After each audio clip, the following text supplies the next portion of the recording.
Alright, I think they decided it's dinner time, so they'll probably leave me alone long enough to read this uninterrupted. Maybe. And, it doesn't annoy me. Let's go ahead and eat. So listen to this one. Here's another one. Mailed in. Steve, please don't use my name. I'm not scared of people what say. I'm going to stand beside you. Steve, please don't use my name. I'm not scared of what people say, but I don't want to talk about this encounter with the people I've referred to your channel and who might know me. I write you this email with great hesitation, not because I necessarily care what other people think or say, but because I'd rather not think about the things that terrify me to a point that I'd contemplate stopping doing what I truly love. And you're not alone on that one. I know a lot of people that are in the exact same mindset as you, man. So don't feel anything less because of that. I spent my entire life in the woods of central to northern Pennsylvania. Since I could walk, I've been running in these mountains and have seen and become very familiar with everything they have to offer. I'm an avid archery hunter and have killed numerous spoon and crockett caliber whitetail and black bear. I've become obsessive about it. I'll hunt one particular buck or a bear and pursue it until I'm successful. I tell you this because when you pursue one particular animal that much, you almost get an intimate relationship with it. I know that one. Thinking about where it sleeps, where it eats, and how it'll react to different scenarios. You seem like you have the same obsessive traits as a hunter, so I assume you know what I'm talking about. Yeah, totally. I tell you that to try and stress that I'm no weekend warrior who might see a bear from a far distance and let my imagination run with the story. I'm the type of person who will logically think through everything and try to come up with a scenario that makes sense in my mind. I've seen mountain lions in PA on a few occasions, and every time I brought it up to both friends and the PGC, I was ridiculed and told they don't exist in the state. I've never told anyone my encounter, mostly because I can't convince people I've seen a mountain lion without ridicule. How am I supposed to explain this? I can't explain, I won't try and explain it. All I know is what I saw, and more importantly what I felt, and to this day, I have no explanation for any of it. I would often spend time in the Allegheny National Forest, the ANF. I fell in love with the mountains in northern part of PA around the Kinswa River and Dam. One day on a hike, I found a clearing in the woods with several large boulders laying around. One boulder had a larger layer of moss growing on top of it, and when I lay a tarp down and set my little tent on top of it, it was almost like sleeping on a natural mattress. That must have been a frickin' huge boulder. It became a favorite spot of mine, and I've hiked and camped there countless times, until one night when something happened that has prevented me from returning to that spot. I hiked into my spot one summer evening and set up camp. I didn't get there close till dark, and since it was midsummer, it was fairly warm, I decided not to set up my tent and just lay out my sleeping bag and built a small fire. As I was sitting by the fire that night, I remember hearing loud bangs in the woods. I don't remember them being regular, patterned, or even close to, but I do remember thinking that was loud. I wonder what it could have been. Now, before I tell you the rest of the encounter, I think I need to explain my past history and my personality some. My career choices have given me the opportunity to travel the world. I've seen combat, and I have faced evil in this world. I've shot men and I've been shot. I don't say it all to boast or to try to make myself seem tough. I don't consider myself tough, fearless. I don't consider myself a tough, fearless man. Hey, what did I tell you about that? Get it. Back up. Back up.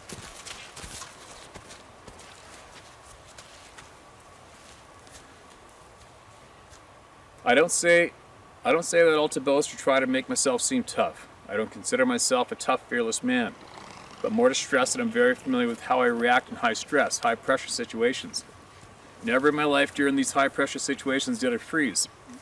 I don't ever remember being scared during them. My brain processes fear into anger, it seems, and I've always been able to use that ability to keep myself focused and reacting to what needs to be done. After that situation has been dealt with, you feel the fear. This night was different. I can totally relate to what you're saying too. I've had people run screaming with grizzly bear charging, and I've never not reacted appropriate when those kind of crazy things are going down. So I've never been shot at or been to war, not yet, but I can relate to what you're getting across clearly. I kicked the fire out and was laying in my sleeping bag on the rock, and I drifted off to sleep. I'm not exactly sure what woke me up, but when I woke I could see something on the edge of the clearing. I couldn't tell what it was, but I know it wasn't there when I fell asleep. I was laying on my left side, looking directly in the direction of it, and I remember thinking, I might get a cool up-close look at a bear moving through camp. I wasn't nervous at all. I had my 45 in my right hip as I always do. I watched it for maybe 5 minutes, and I remember the wind blowing directly at it, because I thought it must be trying to figure out what I am by smelling me.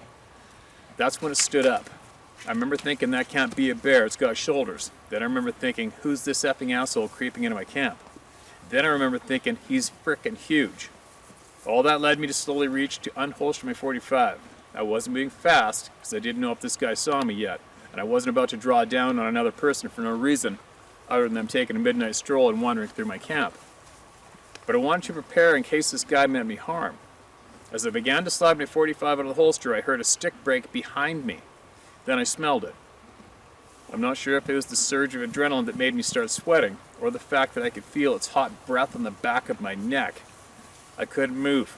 I was frozen, petrified, with a type of fear that I haven't felt before since that day. I can remember thinking clear, turn, shoot, but I couldn't make my body do it.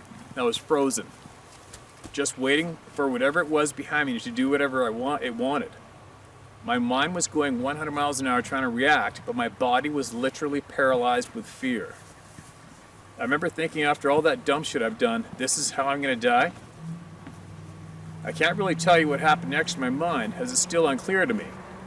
I was thinking, kill or be killed. And honest to God, Steve, if I could have got that gun out of the holster, I would have died fighting. That's what I was trying to do. But then a calm swept over me. I don't know if it was the fact that I knew I was outclassed and beat by whatever this thing was. It had me if it wanted me. Or, as I've heard through your channel and other experiences people have shared through you, maybe this thing was communicating to me somehow. It wasn't a threat. I don't know. But I eased my 45 back into the holster and took my hand off of it. When I think back, I wonder why I could move in a way that was less threatening toward the creature, but literally could not make my body get that gun out of the holster. Whatever the gigantic creature in front of me was, it made a quiet grunt and turned and walked off. The stench from whatever it was behind me disappeared, and I gained control of my body again.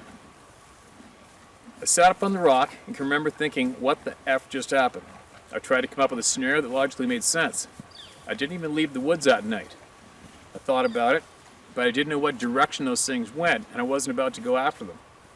I thought they could have just killed me if they wanted, and they know where I'm at, so I might as well just lay here rather than walk out in the dark and risk them thinking I wanted to get to know them better. That was the last time I went to that spot. I hiked out the next morning without incident, and haven't encountered anything like that since. I hope I never do again. I don't have answers from that night. I honestly don't think I want answers, at least not enough to go out looking for them. I've been listening to your channel since before the Sasquatch thing became a topic for you. Your guiding stories kept me occupied on long road trips to my own hunting destinations, and Lord willing, someday I'll get to experience the hunting in the mountains of BC. Keep doing you. It's refreshing seeing someone in today's world that's willing to say F the money, F the fame, and be stubborn enough to do what you believe and know is right. Okay, man. Thank you for that email and sharing all that. That's a good, solid, informative, helpful email. And I think you've touched on some items in that experience that definitely a handful of other people have as well. And it's a very, very, very confusing topic, isn't it? Isn't it a shit eater?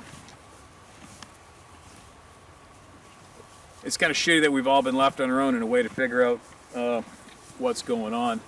But then again, who's better than the other man, right? Who are we actually really supposed to look to for answers?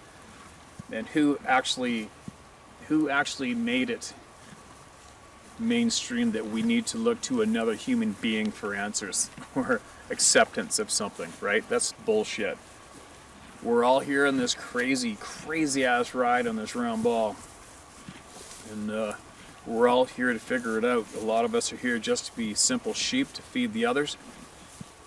And meanwhile, there is a good handful of us that are here frustrated, who can think freely and see through the bullshit clearly, And we're driven to find out why and what the F's going on. Why are we being lied to, right? Why are we being lied to?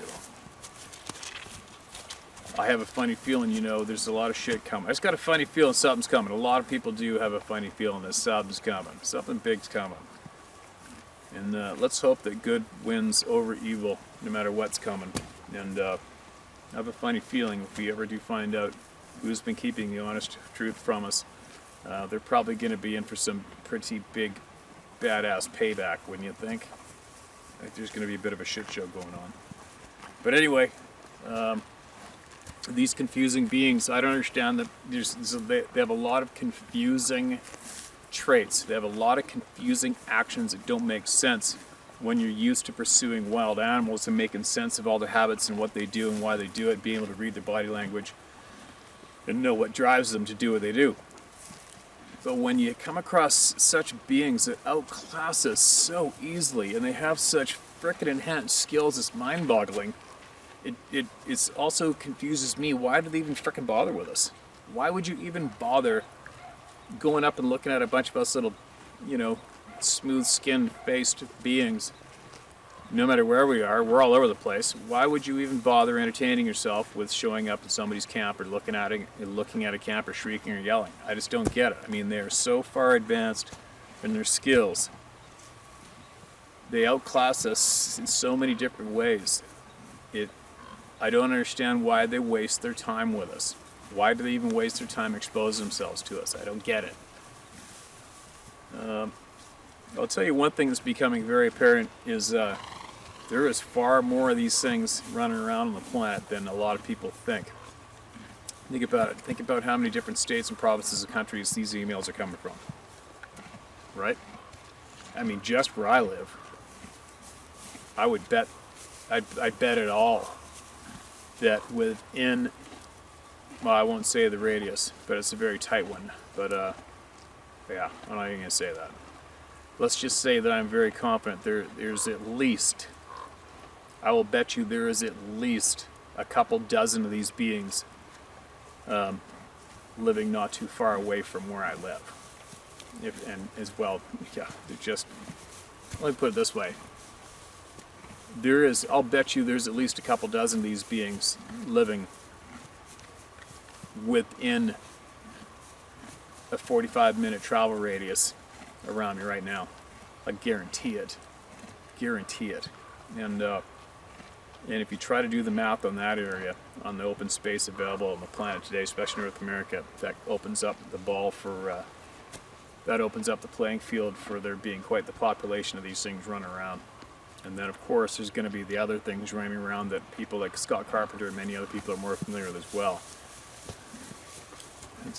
It's pretty frickin' mind-boggling, man. It's pretty crazy. I can't even imagine attempting to wrap my mind around this topic and these emails and these facts that are being shared if I did not have a clue about these things ever before.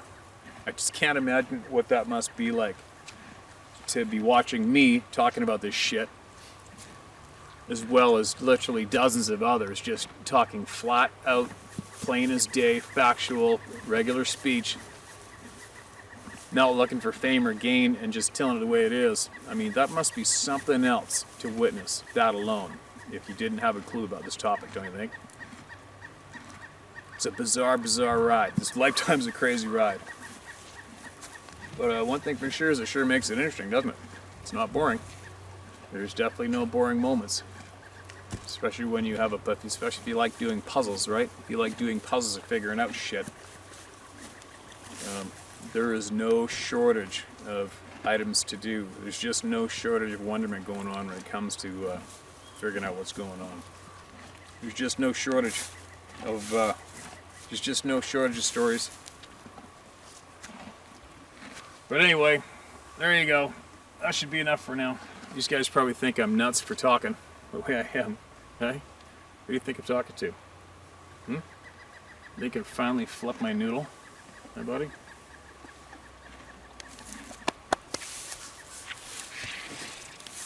Okay, gotta get going. Everybody have a good weekend. Be safe. Okay, was gonna escape, but I got one more. This email needs to be read out sooner than later. Okay. So listen to this one. Don't share my name. I titled it "Don't Share My Name" so I wouldn't screw up and share it by accident. So hey guys, if you don't want me to share your name, don't leave your name. Okay. Now, Sasquatch being stole my passion from me.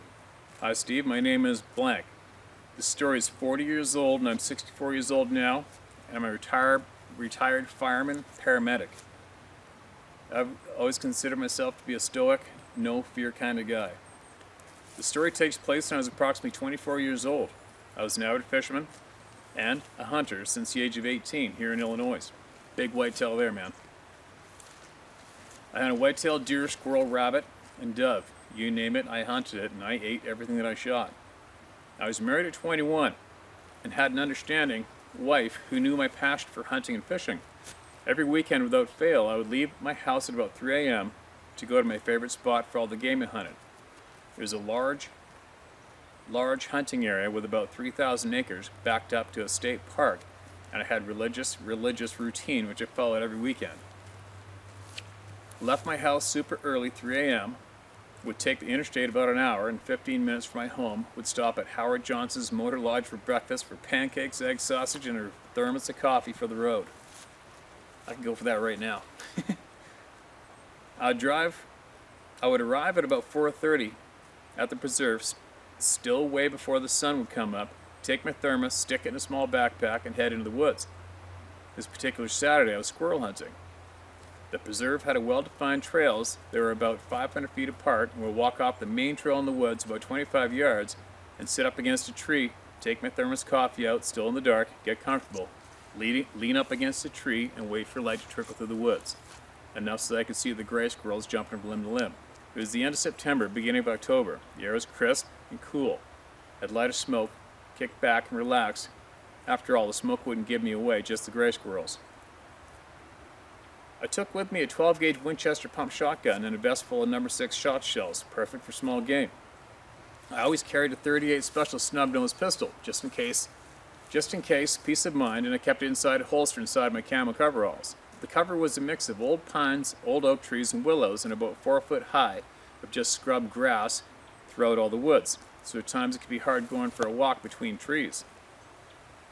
And there I sat, waiting for daybreak to trickle through the limbs of the tree so I could see the outline of squirrels jump from limb to limb. Daybreak was getting lighter and lighter, just light enough to see a squirrel creeping along the limb from of a large oak tree. I raised my 12 gauge and fired, knocking the squirrel down very easily. Still dark, from my sitting position in the woods, a huge black figure stood up slowly, about 15 yards in front of me, next to the oak. My mind wasn't registering the outline of the figure. It was sitting in a semi-squatted position next to the tree, with its back to me. It was totally visible, with its very black, dark hair. It wasn't fur, it was long hair that draped from its wrists. It had no neck, just a squat, conical head, and it must have stood over 9 feet. It turned side profile to me.